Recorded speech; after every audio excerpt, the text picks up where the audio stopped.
connaissez tous les tests en caméra cachée.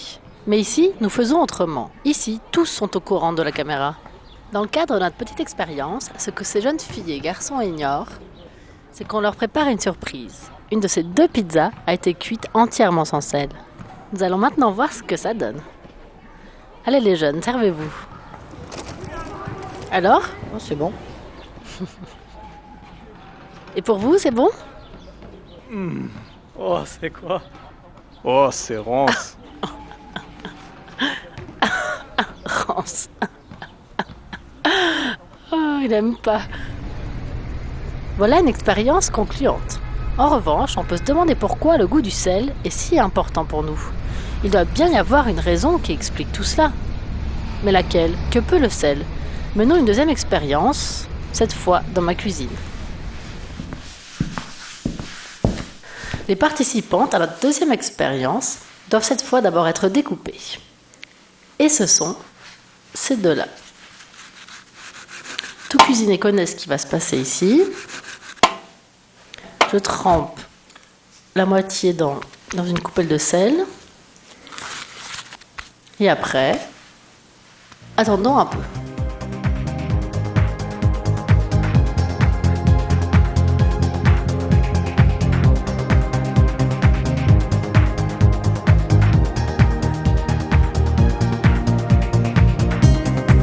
Bon, ça va durer un moment, mais quand du sel et des liquides se rencontrent, il y a toujours des surprises.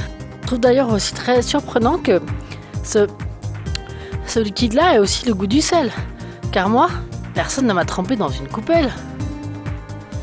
Le corps humain est constitué d'eau à environ 70%. Mais pas de n'importe quelle eau. Il s'agit de solution saline. C'est dans le cœur que le sang commence son voyage à travers le corps. Il apporte sel et nutriments à toutes les cellules de l'organisme. Mais ce n'est que grâce à la force osmotique du sel qu'il reste dans l'appareil circulatoire. On pourrait dire que la pression osmotique renforce les parois des artères, empêchant ainsi les fuites de liquide dans les cellules environnantes. Par le sang, les ions de sel atteignent également les cellules nerveuses et se fixent dessus. Il en résulte le potentiel membranaire, une variation de la polarisation qui est la base de l'influx nerveux. Le neurone peut contrôler le potentiel membranaire et l'utiliser pour transmettre des informations. Grâce à cela, l'homme peut penser et agir. Les ions de sel sont particulièrement importants pour l'équilibre hydrique, qui est principalement régulé par les reins. Le sel attire l'eau très fortement vers lui. On pourrait dire qu'il la tient en laisse. Grâce à cette laisse, le corps assure la distribution de l'eau en contrôlant la concentration en sel.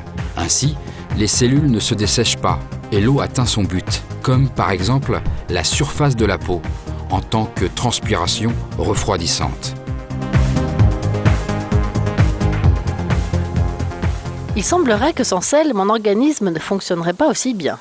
Est-ce pour cela que je me sens fatiguée quand je fais du sport ? Car je perds du sel en transpirant ? Professeur Reich, quels sont les liens entre le sel et notre santé ?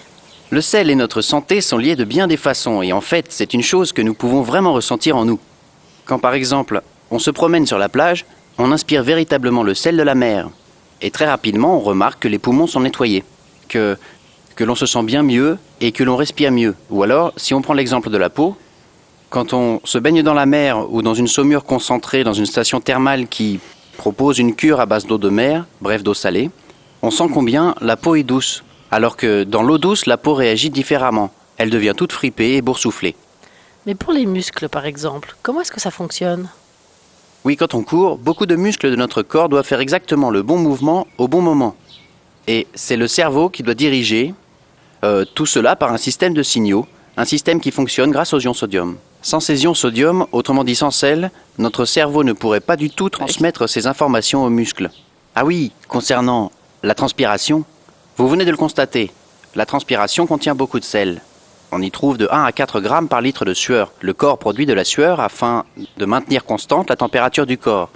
Et il perd du même coup du sel. Voilà pourquoi il est important de bien compenser la perte en eau et en sel après avoir fait du sport. Tenez, essayez donc vous-même. Buvez un peu de cette eau minérale. Elle compense la perte en sel de manière idéale.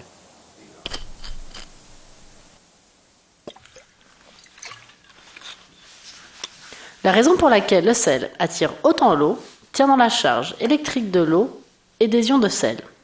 Le sel veut se dissoudre, il est très têtu, et il peut ne le faire que dans l'eau.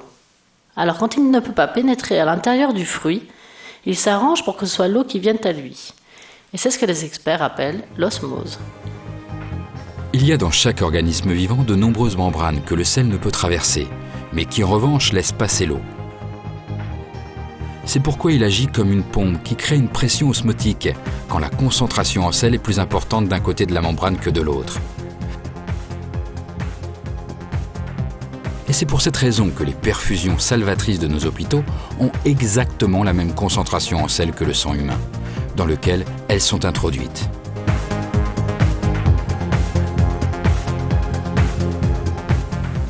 Un manque de sel est donc mauvais. Mais qu'en est-il d'un excès de sel ? Oui, en fait, avec le sel, c'est comme avec toutes les autres choses de la vie. On peut bien sûr aussi en abuser. Mais dans un cas normal, notre corps sait exactement quoi en faire. Il utilise tout ce dont il a besoin et il rejette ce qu'il a en trop. Les difficultés apparaissent seulement pour les personnes atteintes de maladies spécifiques, notamment les insuffisances rénales, quand les reins ne fonctionnent plus, ou encore les gens souffrant d'insuffisance cardiaque. Le sel joue également un rôle chez certaines personnes qui font de l'hypertension. Il faut faire des analyses et être attentif, mais sinon il n'y a pas vraiment de raison de s'alarmer. Ce qui est important, c'est d'avoir une activité physique régulière, comme par exemple du sport, et bien sûr aussi une alimentation saine et équilibrée. Notre journée commence avec le petit déjeuner. Pain, café, fromage, certains préfèrent le céréal. Ensuite, nos besoins journaliers en minéraux ressemblent à ça. Les minéraux sont absolument vitaux pour notre organisme. Notre déjeuner couvre souvent une grande partie de nos besoins journaliers en minéraux, simplement parce que, le midi, nous aimons varier nos aliments et que nous ne manquons pas de les assaisonner avec du sel. Après le dîner, on est plutôt pas mal au niveau du sodium. Mais là, notre alimentation moderne ne couvre nos besoins en minéraux que si elle est équilibrée. Et pas que nous, mais elle aussi a besoin de minéraux pour grandir. Et c'est ce que nous allons voir avec les engrais potassiques.